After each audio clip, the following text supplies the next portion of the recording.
Hello, Dr. 𝐬𝐻𝐡-𝐧𝐞𝐞 here at Mount Dora Family Chiropractic. And in this video series, we've been discussing the issue of migraine headaches. Again, one of the worst kinds of headaches, can be very debilitating and excruciating and a major life interruption. So in this short video, I just want to talk about what is it that happens in the spine that can cause migraine headaches, and a lot of other problems for that matter. But one of the things that happens, you can see these top two bones in the neck. So when we talk about upper cervical, that's specifically what that means, otherwise known as the cranio-cervical junction, where your head and neck come together. This area here is a hotbed for neurological activity because your brainstem sits in there. You've got blood vessels called your vertebral arteries that are running through your vertebrae and then feed up vascular supply to your head. In proximity to this top bone, your atlas, in the front you've got the jugular vein,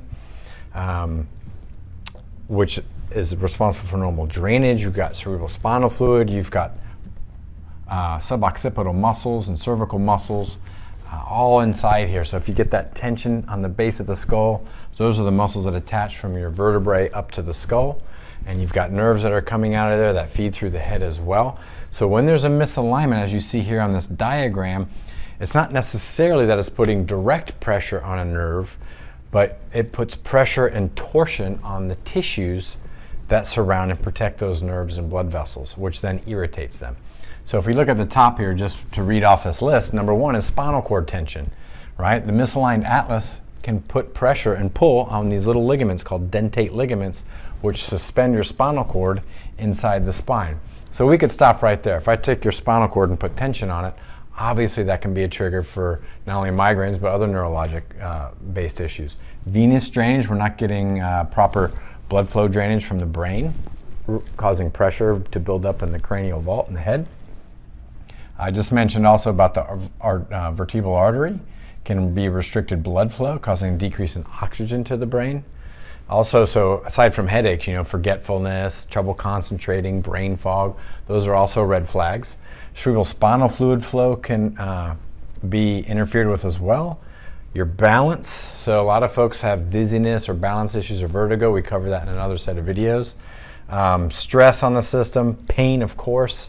So you got connections between all these muscles in here and the neck covering the base of the spine and spinal cord, creating pain at the base of the skull.